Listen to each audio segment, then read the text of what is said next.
Hello, and welcome to the PJH Writing Command Center for another podcast episode from God Bless the Keg Publishing LLC. And even though we have that cool new intro music, I'm still going to push this button here because I kind of like this one. Woo-hoo-hoo! Maybe it's nostalgia. That's the original kind of intro music. But at any rate, welcome. And we are just thrilled you're here to join us for this podcast today on what is a kind of an eventful weekend here. We have so many things going on. Oh, my goodness gracious. And any rate, before we get going, I am Paul John Hausleben of God Bless the Keg Publishing LLC, and I am the flagship author, chief photographer, music reviewer, music critic, chief cook, bottle washer, and do everything guy here at God Bless the Keg Publishing with a little help from my friends. And some of my friends are here today to join us, and they're very well behaved today. It's a good crowd, and I appreciate you guys joining us. Yes, indeed. And I'm looking through my notes because I have a lot of notes today. I usually don't use a lot of notes. It's just a stream of consciousness and a big babble.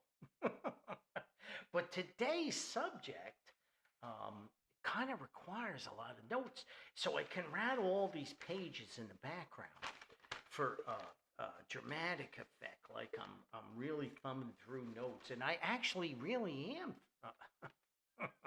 thumbing through notes.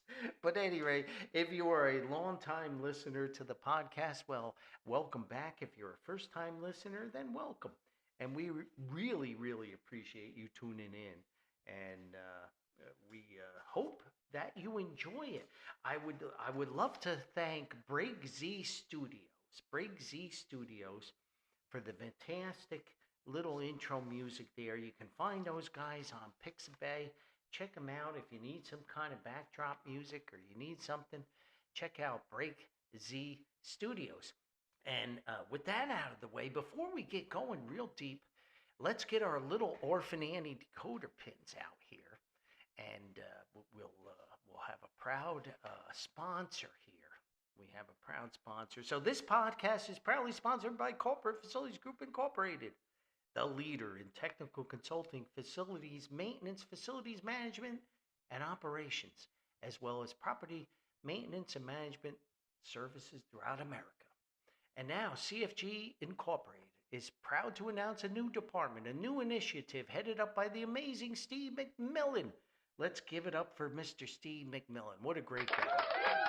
Steve brings as many years of experience as he manages pre-construction services and estimating for residential development projects, residential renovations, and light commercial projects for CFG Incorporated.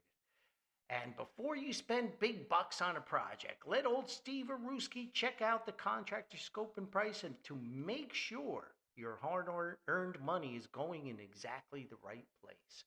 You don't want to get snookered out there. And tell old Steve Aruski that Paulie told you to give him a call. Check them out on the web at www.corporatefacilitiesgroup1.com. That's www.corporatefacilitiesgroup1.com. You can also click on the little link koozie in the podcast episode website and let the magic of the internet take you to CFG's website. We would like to thank Lydia, Steve, and Liliana at CFG Incorporated for sponsoring the podcast. Thank you very much. We really appreciate it. And if you would like to sponsor the podcast, just send us an email to godblessthecakpublishing@gmail.com. That's godblessthecakpublishing@gmail.com. We'll be sure to check it out, and let's work a deal here. And also, if you have a charity function or a goodwill event, I do have a couple. I'm not prepared to read them, but I promise I will read them next time on the next podcast, which should be recorded in just maybe an hour or two after this one. I just got to sort it through. I didn't have time. I appreciate you sending that. It is a little way to Halloween here and a little way to Christmas, so we got plenty of time to announce them. Uh, don't forget to reference the Pet Peeve podcast by Paulie, because there's a lot of mention of season rushing. But we'll get to that. But we have plenty of time for those holiday announcements, and we appreciate. So if you have a goodwill function, a charity event, or something that you would like Paulie to mention here on the podcast, just send it ahead, and I'll be glad to do it. So today we have a lot of things going on. I'm so busy. Oh my gosh, I didn't make my deadline on podcasts. I have so many hours in the bank, and it's just so hard to keep up with it. My primary source of income has been crazy, and I've been gutting it out there. And then we've got this just crazy idea that I had to start a new novel. And I just finished Snow on the Roof, and now I'm starting this new novel, and it's got me a little buried because I don't intend to type as much as I do. In fact, on my notes right here, let me rattle the pages in the background here. On my notes, because I'm a list guy, you see, I make lists of everything. So I have, that's my notes for this podcast. Here's my notes for the weekend. And it says, write just a little, not much, on the novel. Well, that didn't work, because I probably typed about 6,000 words earlier this morning. So that put me in a little bit of a time hold. And then I got to do the cleaning and the laundry, and I got to go to the food store, and then I got all this other stuff to do. I got to pay bills and look through paperwork. Oh, my goodness gracious. But here we are, and on my notes for my weekend, and I was looking through my notes. Jethro Tull is one of my favorite bands. I think they're third on my favorite list. I don't know that I have done my favorite band list, but Tull is right up there. And something about Jethro Tull is, with Paulie, when the fall of the year and it finally starts to get crisp and cold, and you got the pumpkin spice that's on the pet peeve list, pumpkin spice, and Halloween is coming up, and the leaves are starting to change. It means Jethro Tull. I don't know why. Maybe because of the what's it called? The trilogy, the folk, progressive folk albums, Minstrel in the Gallery, Songs from the Woods, Stormwatch, Heavy Horses. I don't know. But those albums just invoke the fall of the year. And it's prog folk, I guess. I don't know. But anyway, on my little notes, I said it's a Tull weekend. It's a Tull music weekend. But then on Friday, we've got the sad news that John Lodge of the Moody Blues suddenly passed away. So I penciled in underneath my notes here for my weekend, Moody Blues weekend too. So I spun Tull early this morning while I was running around like a maniac. One of their great albums, Stand Up. And I'm going to, I need to cover Tull. I need to put that on the Paulie list. And then after a couple spins of Tull, I put on Moody Blues. And my goodness gracious. You know, this is not a podcast about the Moody Blues. But I am digressing. But they wrote some really good melodies. I've really been enjoying the music, and I haven't spun it for a while. Shout out to Jeff, the musical magician Jeff, my buddy Jeff, and we were talking about how he was just talking about John Lodge, and he was dissecting some Moody Blues music earlier in the week, and then we get the sad news on Friday, and these guys could write some beautiful melodies, and it's very sad now, you know.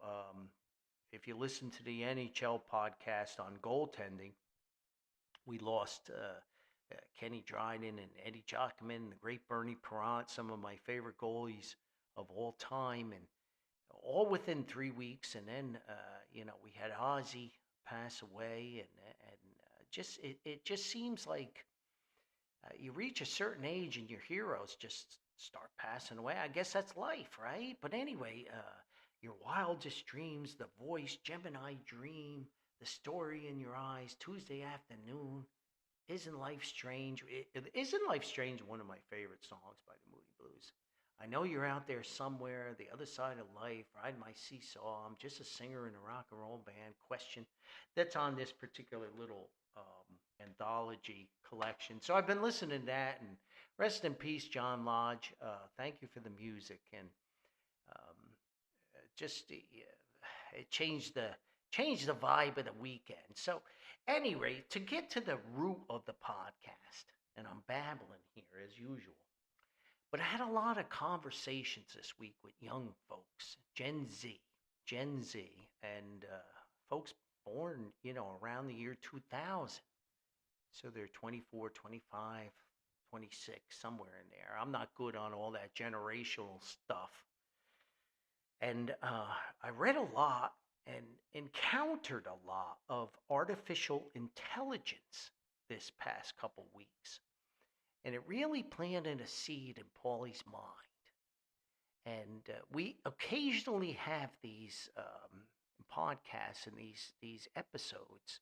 And when I used to write my blog, I would call them The View from the Writing Command Center, or PJH's View from the Writing Command Center. And in the book Experiences, I dedicate a whole essay to my views from the Writing Command Center. And that's about the most political and the most commentary you'll ever hear from me. But since we did the podcast, on occasion, subjects stick in my craw. And it gives me some concern. I did the podcast on the modern workplace. And I admit, I'm not a worldly person. I live in this little bubble and write my books and take my pictures and do my things and listen to my music and play on my ham radio. And I work real hard. Still work 80 hours a week at my primary source of income. So I'm kind of shielded. But the last couple weeks, I've encountered a lot of AI. And it's infiltrating more and more and more into our lives. And so I wanted to do this podcast, a view from the Writing Command Center of Paulie's opinion and maybe some commentary on what's going on in this world. And some of it, I love to have fun. And, people say in my early writing days, certainly in the Adventures of Harry and Paul, there's a lot of humor in there. And there's a lot of humor in a lot of other books and stories that I wrote. And then I drifted away a little bit from humor, and I think I mentioned this on a podcast. I lose track of what I wrote. My goodness, just working on the 54th publication here in my 20th novel. So forgive me for forgetting, but I think it's Flash 5. I think it's the Flash fiction number 5. And I could be wrong about that. But a lot of folks were like, Paulie, we're missing your humor. We're missing that offbeat humor. So I wrote a lot of humorous stories. Flashes, Sparks, and Shorts. Flash number 5. And I put that in there. And, to get back to the roots, I love to laugh and tell humorous stories, be them Harry and Paul and everything. But there's a time where reality sets in. And I think I'm an optimist. I'm an optimist. I'm not Ted Lasso, where everything is always rosy goldy. But I am an optimist, and I love to have fun, and I love to joke around. But when the facts come, I turn back to being logical Paulie and factual Paulie. Like my dear mom says, you were always logical, way too logical, even when you were a little boy. And I don't allow emotions to dictate my decisions. I look at the facts and I make a decision based upon the facts. And a lot of news nowadays and a lot of internet hooey, social media hooey, it's so wackadoodle and it's so scandalous and sensationalized that you can't really believe it. So you got to drill down and study it. And that's what I started to do with AI. And I like to mention these funny things about AI, so I'm going to stick one in here because so I came across this article, and I'm a big Premier League guy. Go Nottingham Forest, go you Reds! Come on, we're going to come out of this little hole we're in. But at any rate, uh, football, as Americans call it, soccer, and my English roots on dear mum's side allow me to comment on a lot of things over there in the motherland, so to speak.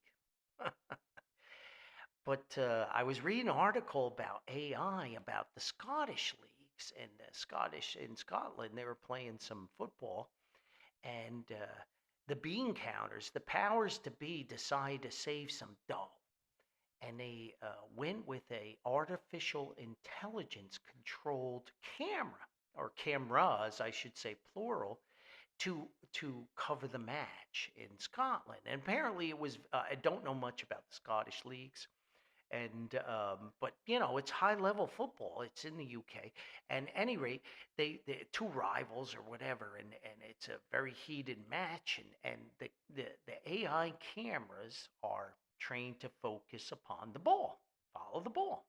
So they figure, okay, we can get rid of paying all these camera operators, and we're going to use this AI robotic controlled camera to follow the action. But the problem was the referee for the match was as bald as I am. He had he had a billiard ball of on his head, no hair. The guy's bald. So the cameras are trained to the cameras are trained to follow the soccer ball, but all they would focus on is the bald-headed referee running all over the pitch. So people are complaining and hollering and yelling that the match is ruined on the TV, on the streaming, because the AI camera just focused on this bald-headed dude running all over the place with it, trying to referee. So, but so as many as these fails are with artificial intelligence, obviously there's a lot of wins for these companies to invest, millions and millions and millions of dollars into developing this, and it caused me some concern. I'll be honest with you, and I started digging into it a little bit this week, and then as a writer and an author, I get a kick out. I think I mentioned in a couple other podcasts about the silly AI commercials and advertisements and articles written on the internet. I can spot them in a second, just a snap of the fingers, and I'm like, this is written by AI. It's terrible. It has no emotion. It has no, and it's all discombobulated. I don't know who proofreads this stuff. But I read an article about, and they always have the big tagline, that's going to catch you. Uh, Major home improvement store shutters its doors. Bum. And you click on it, and it's the fact that they're closing for Columbus Day, Indigenous Peoples Day. It's not that they're shuttering their doors forever, and it's the major home improvement store. I'm going to not mention the name of the company, the retailer, but the AI made it like they were closing every store in the world, and it's just closing for the holiday coming up. This stuff is outrageous. But in digging on the AI and then talking to a lot of the Gen Zers, and I'm fortunate enough, as old as I am, to be able to work with a lot of young people and talk to them, and they teach me a lot about what they're going through and what they're suffering through, and what they're encountering in the world. And some of it, I'll be honest with you, you got to be not so soft. Don't be a cupcake. Pull your bootstraps up. Get in the game. Get in the trenches. Get in the net. Make a save. Whatever analogy or idiom you want to use. But a lot of it has a lot of valid points, a lot of validity to it. And I started digging in when one person told me about the concerns about AI. And aside from the funny stuff, it is a serious, serious thing that these young people face with the loss of jobs. And digging around, I found out the number one item that has increased in price, number one inflated item. And I was like, okay, it's got to be food or gas or no, it's got to be rent or insurance, car insurance for sure, whatever. And I dug around a little bit deeper and read into this particular article, which didn't appear to be AI. It's not. It's a college education. And from the year 2000 to present day 2025. Now there's I'm logical Paulie, so I checked a number of different sources, but approximately 65% inflation since 2000 for a college education. Some folks had it as high as 70% more for a college education now as opposed to the year 2000. 70%, even 65, let's take the low item, the low figure. 65% increased costs in a college education. That's absolutely outrageous. So if you had a little baby and a baby born in the year 2000 and you're diligent and mom and dad say, oh, we're going to save for little Betsy's college education from day one in the year 2000. In the year 2025, that might have bought some textbooks. That's a sad fact. So we're basically shouldering these young people with mortgages with no equity. And then they're supposed to be turned loose into this world and have children and have houses and have a doggy and have a kitty cat and buy groceries and have a car and raise their children and pay off these incredible student loans for these college educations that are outrageous.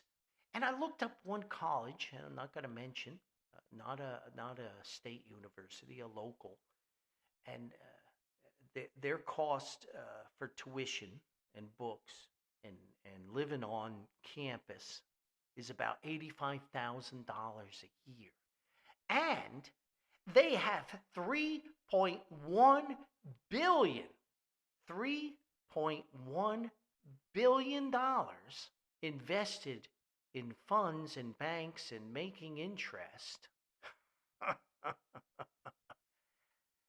And they're not for profit.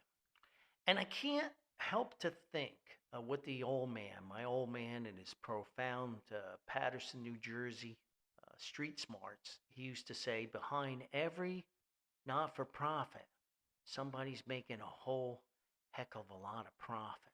So if you have $3.1 billion banked, don't you think maybe it can help offset some of that tuition? The greed is just overwhelming. I look at these college football programs taking in, the 100,000 people sit in the stands, and they have betting, and they have the big TV contracts, and is this for the kids? Is this for the children? Is this for the young people that we expect to turn out in the world? Something's wrong with this, folks. And then we expect these young people to go out in the world, and then within the next 10 years, because of artificial intelligence, conservatively, and I check multiple sources because I don't go for the sensationalized hooey, they predict within 10 years, the next decade, 100 million jobs will go away because of artificial intelligence. So I have here my notes. And being a writer, there's folks that are just going out and just pushing a button and giving a theme and writing a novel with AI, and then putting a cover on it designed by AI and publishing it and making money And they didn't do a bloody thing other than push a couple buttons. And me, I'm thinking about slaving and writing and putting out a novel, removing parts and pieces of my soul. I'm not saying their novel is good, I'm not saying it's bad, but we're removing all the human elements.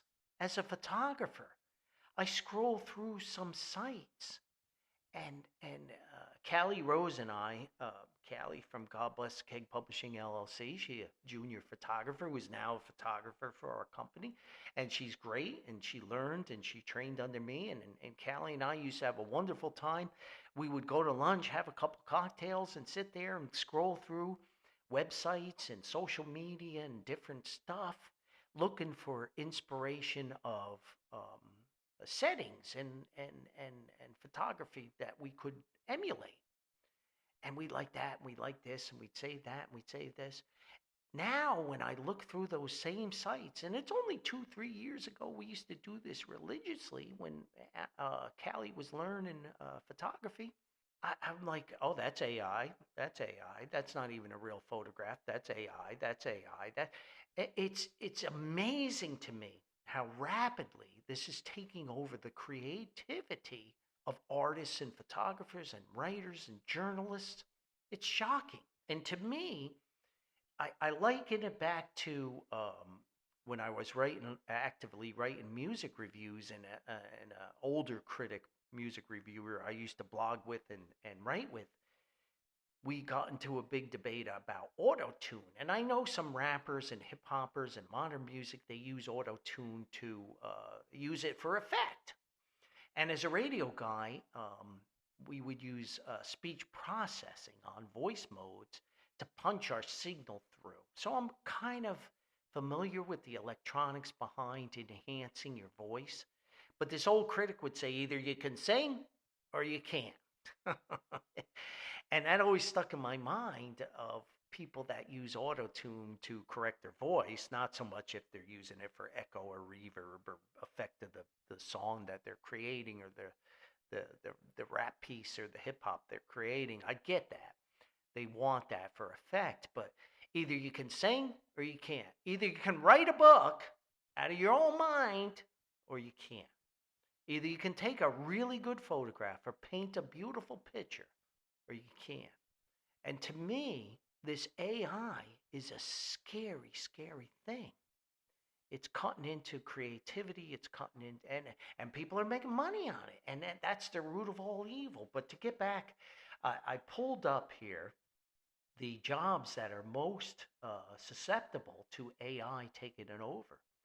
Interpreters, translators, historians, service sales rep, telephone operator, brokerage clerks, concierges, mathematicians, hosts and hostesses, historians, customer service reps, ticket agents, political science, writers and authors, there we are, proofreader, journalists, telemarketers, broadcast announcers, and radio DJs. How about that? Passenger attendant. It goes on and on and on. Content creators, writers and content creators are at super high risk because AI excels at language tasks like writing, editing, and synthesizing information. Customer service, roles like customer service representatives and telephone operators are at super high risk to automation by chatbots and AI assistants. I could go on and on and on and on and read about this. But the fact of the matter is, Gen Z, not old guys like me, most of my time is now not windshield time. It's in the rearview mirror. But these Gen Z folks are faced with these tasks to try to find jobs. And the bean counters, these folks at these big corporations, they get stars in their eyes whenever things can be eliminated. They cross things off the list. That means less expenses, wages, benefits, PTO, vacation, whatever. Cross it off, invest in AI, or you're going to be left behind. And I get it. Everybody, every company wants to make money. I understand. But where are the jobs going to come from? Is everybody going to work in fixing robots? Everybody going to work in maintaining them? Not to mention the impact on the environment. AI takes tremendous amount of data centers, tremendous amount of electric, tremendous amount of resources. Hey, in my former lives, I took care of some of the biggest data centers in America. I'm not going to mention my name. That was my job as a facility electrician, a facility maintenance guy. Critical, mission critical environments were my bread and butter for a very long time. I know how data centers work. I might not be up on the latest technology, but I know the hearts of data centers, the MEP, as we used to call it, the mechanical, electrical, the plumbing. Data centers take a lot of electricity. They take a lot of power. They take a lot of water. They take a lot of things, HVAC. So the more you increase these artificial intelligence, the more you put burdens on that, and you got to build this infrastructure to support it. So all these folks that are worried about the environment, well, you ain't gonna power these big giant data centers with a little solar panel or a windmill. It's mission critical. It can't go down, or it means millions of dollars for every minute that data center goes dark. It just gets deeper and deeper and deeper, and it's of great concern to an old guy like me. And looking at my notes, I'm all for bringing manufacturing and jobs back to America with all these things that are going on in the world without getting political. My old man grew up in manufacturing. North Jersey was a hotbed. He worked in manufacturing aircraft parts for aircraft, gyros and landing gear. His name is on the landing gear on the moon that they left up there because he helped machine the gyros on that lunar module. I'm all for that. Bring these jobs back. Let's get good quality jobs back in America. I'm all for that. But here's the problem. You're bringing these jobs back and these companies are automating everything. When I upload a document or a photograph to some of these big internet machine sites, I got to go through these check boxes. Did I use AI to create this? No. Did I use this to? No, I don't use AI. But on the same token, those big giant internet machines are automating the heck out of it. And they're eliminating hundreds of thousands of jobs because of it. But they're making me, little Paulie, writing a couple little books, making a little side jingle, check a box about AI. Seems hypocritical. So the view from the Writing Command Center is not overly optimistic, and I'm not really getting where we're going with all this stuff, except that I did grow up in the trades. And I looked down the list of the jobs that won't go away, and most of them are trades. I was originally trained as an electronics tech and a master electrician, and there you go. It goes back to that podcast where I had a couple beers with the construction guy who was concerned about the future of his children. He said, I'm afraid if you don't have to climb up a ladder or get cut and bleed on a job and swing some tools or dig a hole or dig a ditch, your job can go away. And I think about the education I had in a vocational school when they weren't afraid to call it vocational school or tech school, and my military training for radio operator, and the nuts and bolts, and learn about basic electricity all the way to what I did in ham radio and climbing towers and fixing antennas and learn about electricity and all the things that I learned to have a trade. And then I learned HVAC, and I learned boilers, and I learned about running buildings, and I learned all these things that AI cannot replace. But how do we retool all these young people that were influenced by social media and influenced by the internet? And you can have these romantic jobs, and you can, sit behind your keyboard and type and do these things and do all this stuff in the modern workplace. You don't have to go on a roof in 100 degrees or go in a boiler room or go outside and shovel snow when it's 30 below zero or dig a ditch when it's 10 below zero and put conduits in there? No, no, no, no. You don't have to do that. Well, all of a sudden, we're at a crossroads because a trade school education, a technical school education, is going to be a whole lot less than $85,000. You're going to learn a trade, you're going to work hard, you're going to do a great job, and you're going to go places. Because I don't know that they're going to come up with a robot that can plunge a toilet or go up and put a new roof on a building or dig a ditch and put conduits in there and work with high voltage and make sure the connections are good. It's serious stuff. And, I don't get into the serious stuff often, but this really hit home. And I remember years ago, I had this really tough plumbing job. And I was at the world famous camera manufacturer. And I brought in this team of old plumbers, these guys. Ironically, they were the name of the company was Sinkway. Sinkway Plumbers. That's a very cool name for plumbers. But anyway, these guys have been doing this for 60 years, 50 years. And they had a young helper.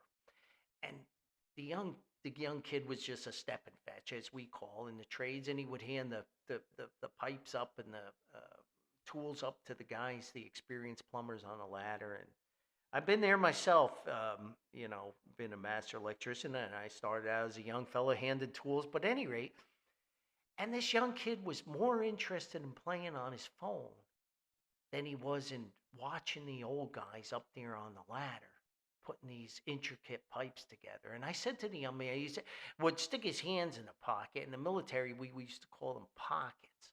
But at any rate, I said to him, don't you think you ought to pay attention to what those guys can teach you? And he said, oh, I'm just doing this for a summer job. I'm not really interested in being a plumber. I'm going to be I don't know, computer software designer or something. I'm going to school. Okay. All right. Well, that's good. I wish you luck. But those guys up there that have been doing this for 50 years can teach you an awful lot more than any trade school, tech school, anything you can ever imagine. Any knowledge is worthwhile. I would pay attention. And then I look on jobs that are going to be taken away by AI, and software coding is on that list. Plumbing's not. So, at any rate, my view from the Writing Command Center, where do we go? I don't know. I'm just a guy from Paterson, New Jersey. But all I know is by observing things and being logical, Paul, and looking at these things, this AI stuff is kind of scary. And I feel bad for these young folks, and I feel awful. And maybe we can retool. But 100 million jobs, even if that is an incorrect figure, is a scary thing. So, looking at my notes here, I think I covered it all, except for one quote. And I came across a Bob Dylan song. And it's Things Have Changed. And I think Dylan won an Oscar for Best Song. I can't even remember the name of the movie. But I do love Dylan, and I do love his poetry is just amazing. AI couldn't write what Bob Dylan could, that's for sure. And he said, all the truth in the world adds up to one big lie. Profound. Any rate, thank you so much for tuning into this podcast, and I hope I got some inspiration, and maybe some folks will dial that up and listen and say, hey, wait, Paulie might be a crazy guy from New Jersey, but he's making a lot of points here. Or maybe they'll just say, no, he's just a crazy guy from New Jersey, whatever. Hey, please be kind, be gentle, be very tolerant. Remember, kindness is for free. Spread it around as much as you can. It can only make this world a better place. And hey, we'll see you next time. Thanks for tuning in. I got to get all these people out of here. I'm going to push all these buttons and hope I get all this stuff right. And hey, we'll see you next time. Thank you. Bye-bye.